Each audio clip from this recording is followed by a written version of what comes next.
ಸ್ನೇಹಿತರೆ ನಮಸ್ತೆ. ನಾಡು ನುಡಿ ಯೂಟ್ಯೂಬ್ ಚಾನಲ್ಗೆ ನಿಮಗೆಲ್ಲ ಸ್ವಾಗತ. ಸ್ನೇಹಿತರೆ, ನಿಮ್ಮ ಮನೆಯಲ್ಲಿ ಕೂಡ 60 ವರ್ಷ ಮೇಲ್ಪಟ್ಟ ಹಿರಿಯ ನಾಗರಿಕರಿದ್ದರೆ ನೀವು ಸರ್ಕಾರದಿಂದ ಈ 4 ಸೇವೆಯನ್ನು ಉಚಿತವಾಗಿ ಪಡೆದುಕೊಳ್ಳಬಹುದು. ನವೆಂಬರ್ 1ನೇ ತಾರೀಕಿನಿಂದ 60 ವರ್ಷ ಮೇಲ್ಪಟ್ಟ ಎಲ್ಲ ಹಿರಿಯ ನಾಗರಿಕರು ಈ 4 ಸೇವೆಯನ್ನು ಉಚಿತವಾಗಿ ಪಡೆದುಕೊಳ್ಳಬಹುದು. ಕೇಂದ್ರ ಮತ್ತು ರಾಜ್ಯ ಸರ್ಕಾರ ದೇಶದ ಹಿರಿಯ ನಾಗರಿಕರಿಗಾಗಿ 4 ಹೊಸ ಸೇವೆಯನ್ನು ಪರಿಚಯ ಮಾಡಿದೆ.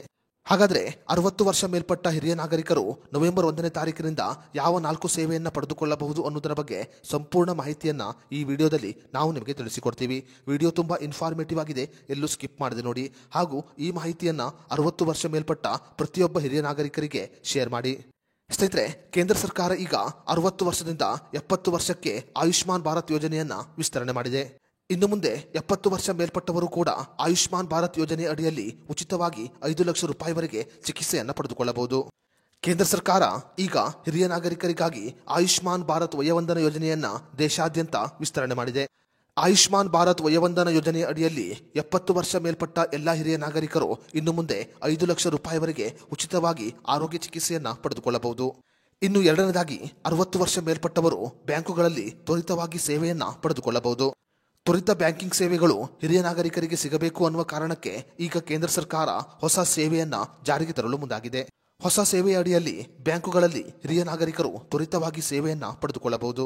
ಅಷ್ಟೇ ಮಾತ್ರವಲ್ಲದೆ ಕೆಲವು ಯೋಜನೆಯಲ್ಲಿ ಬಡ್ಡಿ ದರವನ್ನು ಕೂಡ ಬದಲಾಯಿಸಲಾಗಿದೆ. ಎಫ್ಡಿ ಸೇರಿದಂತೆ ಹಲವು ಯೋಜನೆಗಳ ಬಡ್ಡಿಯನ್ನು ಬದಲಾಯಿಸಲಾಗಿದ್ದು ಈಗ ಹಿರಿಯ ನಾಗರಿಕರು ಹೆಚ್ಚಿನ ಬಡ್ಡಿಯ ಲಾಭವನ್ನ ಪಡೆದುಕೊಳ್ಳಬಹುದು. ಇನ್ನು ಮೂರನೇದಾಗಿ ರೈಲ್ವೆ ಇಲಾಖೆ 60 ವರ್ಷ ಮೇಲ್ಪಟ್ಟವರಿಗೆ ಗುಡ್ ನ್ಯೂಸ್ ಅನ್ನು ಕೊಡುವ ಸಾಧ್ಯತೆ ಇದೆ. ಕೊರೋನಾ ಮಹಾಮಾರಿ ಸಮಯದಲ್ಲಿ 60 ವರ್ಷ ಮೇಲ್ಪಟ್ಟವರಿಗೆ ಟಿಕೆಟ್ ದರದಲ್ಲಿ 40% ರಿಯಾಯಿತಿಯನ್ನು ಘೋಷಣೆ ಮಾಡಲಾಗಿತ್ತು. ಈಗ ಮತ್ತೆ 60 ವರ್ಷ ಮೇಲ್ಪಟ್ಟ ಎಲ್ಲ ಹಿರಿಯ ನಾಗರಿಕರಿಗೆ ಟಿಕೆಟ್ ದರದಲ್ಲಿ ರಿಯಾಯಿತಿ ಕೊಡುವ ಬಗ್ಗೆ ಚರ್ಚೆಯನ್ನು ಮಾಡಲಾಗುತ್ತಿದೆ. ರೈಲ್ವೆ ಇಲಾಖೆಗೆ ಇದರ ಪ್ರಸ್ತಾವನೆಯನ್ನು ಸಲ್ಲಿಸಲಾಗಿದ್ದು, ರೈಲ್ವೆ ಇಲಾಖೆ ಒಪ್ಪಿಗೆಯನ್ನ ಕೊಟ್ಟರೆ ನವೆಂಬರಿಂದಲೇ ಈ ನಿಯಮ ದೇಶಾದ್ಯಂತ ಜಾರಿಗೆ ಬರಲಿದೆ. ಇನ್ನು ರಾಜ್ಯ ಸರ್ಕಾರ ಹಿರಿಯ ನಾಗರಿಕರಿಗಾಗಿ ಸರ್ಕಾರಿ ಆಸ್ಪತ್ರೆಯಲ್ಲಿ ಉಚಿತ ಆರೋಗ್ಯ ತಪಾಸಣಾ ಸೇವೆಯನ್ನ ಆರಂಭಿಸಲು ಮುಂದಾಗಿದೆ. ಹಿರಿಯ ನಾಗರಿಕರು ಸರ್ಕಾರಿ ಆಸ್ಪತ್ರೆಯಲ್ಲಿ ಉಚಿತವಾಗಿ ಆರೋಗ್ಯ ತಪಾಸಣಾ ಸೇವೆಯನ್ನ ಪಡೆದುಕೊಳ್ಳಬಹುದು.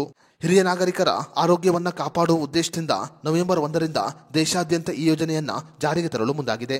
ಅಧಿಕೃತವಾಗಿ ಘೋಷಣೆಯಾದರೆ ನವೆಂಬರ್ 1ನೇ ತಾರೀಕಿನಿಂದ ಸರ್ಕಾರಿ ಆಸ್ಪತ್ರೆಯಲ್ಲಿ ಹಿರಿಯ ನಾಗರಿಕರು ಉಚಿತ ಆರೋಗ್ಯ ತಪಾಸಣಾ ಸೇವೆಯನ್ನ ಪಡೆದುಕೊಳ್ಳಬಹುದು. ಸ್ನೇಹಿತರೆ, ದೇಶದ ಹಿರಿಯ ನಾಗರಿಕರಿಗಾಗಿ ಕೇಂದ್ರ ಮತ್ತು ರಾಜ್ಯ ಸರ್ಕಾರ ಈ 4 ಸೇವೆಯನ್ನ ನವೆಂಬರ್ 1ನೇ ತಾರೀಕಿನಿಂದ ಜಾರಿಗೆ ತರಲು ಮುಂದಾಗಿದೆ. ಈ ಮಾಹಿತಿಯನ್ನ ಪ್ರತಿಯೊಬ್ಬ ಹಿರಿಯ ನಾಗರಿಕರಿಗೆ ಶೇರ್ ಮಾಡಿ.